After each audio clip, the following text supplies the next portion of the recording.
السلام علیکم ورحمۃ اللہ وبرکاتہ۔ اپنے چینل آج اور ایمان پر آنے والے تمام ناظرین کو ہم خوش آمدید کہتے ہیں۔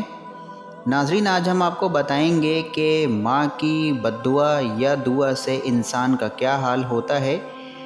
آسمان پر بیٹھا ہوا شخص بھی زمین پر گر سکتا ہے اور زمین پر بیٹھا ہوا شخص بھی آسمان پر پہنچ سکتا ہے۔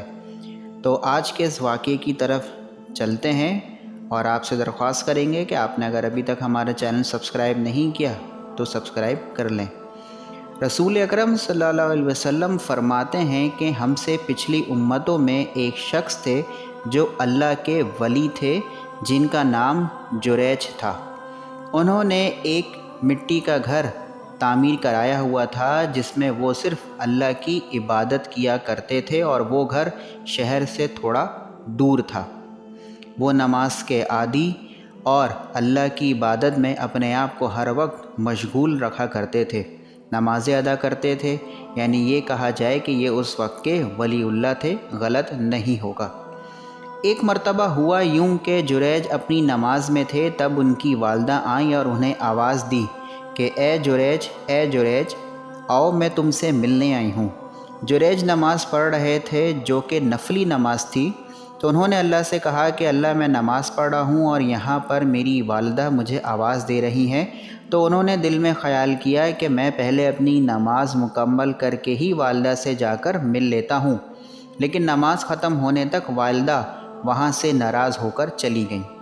پھر دوسری مرتبہ یہی ہوا، اس بار بھی والدہ نے آواز دی، اے جریج، میں ملنا چاہتی ہوں تم سے۔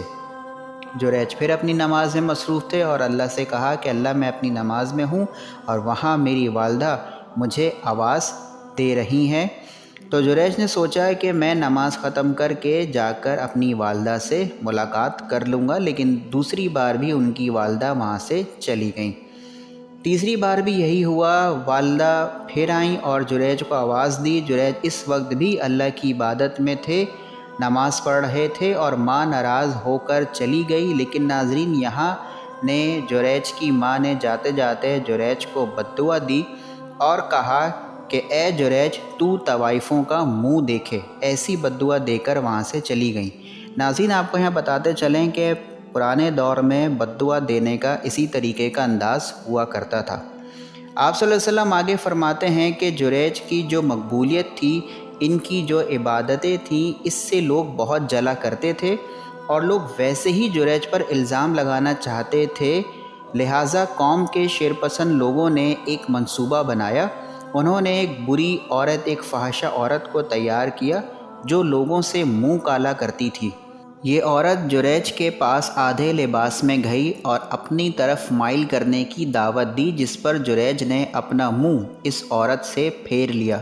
اس کے بعد یہ عورت جریج کے عبادت گاہ کے برابر میں ایک چرواہے کا گھر تھا، اس کے پاس چلی گئی، اس سے اپنا منہ کالا کرتی رہی، جس سے اس کو حمل ٹھہر گیا اور اس سے اس کو ایک اولاد ہوئی جو زنا کی تھی۔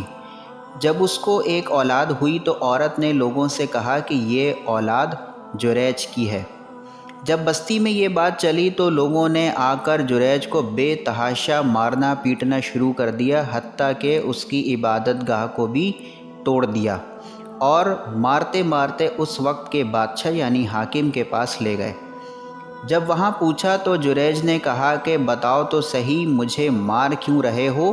لوگوں نے کہا، تمہاری ایک اولاد ہے، تم نے اس فحاشہ عورت کے ساتھ منہ کالا کیا اور تم بہت عبادت گزار بنتے ہو۔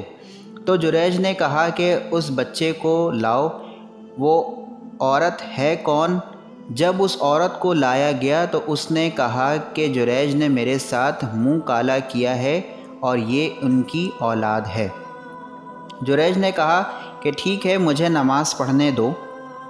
انہوں نے 2 رکعت نماز پڑھی اور اس کے بعد جریج نے اس بچے سے جو کہ گود کا تھا اس سے کہا کہ اے لڑکے، بتا تیرا باپ کون ہے؟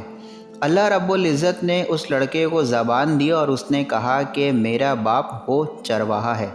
ناظرین، اس ننھے بچے کے بول سن کر لوگوں کو بڑی ندامت ہوئی، اس چرواہے کو سزا دی گئی اور لوگوں نے کہا کہ اے جریج، چاہو تو ہم تمہارا عبادت گاہ دوبارہ سونے کا بنا دیتے ہیں۔ لوگ ان سے بہت معافی تلافی کرنے لگے، جس پر جریج نے کہا کہ سونے کا نہیں، جیسا تھا ویسے ہی مجھے بنا کر دے دو۔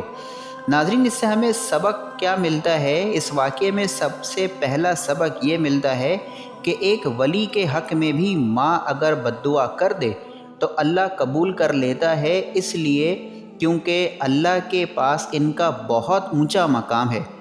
یہ دعا دے تو قبول، بد دعا دے تو قبول، چاہے آپ کی شخصیت کچھ بھی رہے۔ اسی لیے کہا جاتا ہے کہ ماں باپ کو کبھی بھی اپنی اولاد کے لیے مذاق میں بھی یا غصے میں بھی کوئی بد دعا کے کلمات نہیں ادا کرنے چاہیے۔ دوسرا سبق یہ پتہ چلتا ہے کہ ایک معمولی سی لرزش جو جریج سے ہوئی، اس کی اتنی عظیم نقصان ان کو سہنا پڑا کہ اللہ رب العزت نے ان کو اتنی بڑی آزمائش میں ڈال دیا۔ ناظرین، اللہ رحم کرے، ایسی غلطی تو آج ہم میں سے کون نہیں کرتا؟ والدین کے ایک بلاوے پر کون چلا جاتا ہے؟ ہمارے والدین 1000 مرتبہ آواز دیتے ہیں لیکن پھر بھی ہم انہیں نظر انداز کر دیتے ہیں۔ اللہ سے دعا ہے کہ اللہ ہمیں معاف کرے۔ اس واقعے سے تیسرا اور اہم سبق ناظرین ہمیں یہ بھی ملتا ہے کہ نفلی عبادت پر ہمیشہ والدین کی خدمت کو ترجیح دینی چاہیے۔ اللہ تعالی ہمیں اپنے والدین کا فرما بردار بنائے، ہمیں کہنے سننے سے زیادہ عمل کرنے کی توفیق عطا فرمائے۔ ناظرین، اگر آپ کو یہ ویڈیو پسند آئی ہو تو لائک کریں، ہمارے چینل آج اور ایمان کو سبسکرائب کریں۔ بے شک سبسکرائب کرنے میں آپ کے وقت اور پیسے تو نہیں لگتے، لیکن ہماری ٹیم کی حوصلہ افزائی ضرور ہو جاتی ہے کہ وہ آپ کے لیے محنت کر کے اسلامک کانٹینٹ پر ریسرچ ویڈیو بناتے ہیں۔ اللہ تعالیٰ آپ کا اور ہمارا حامی و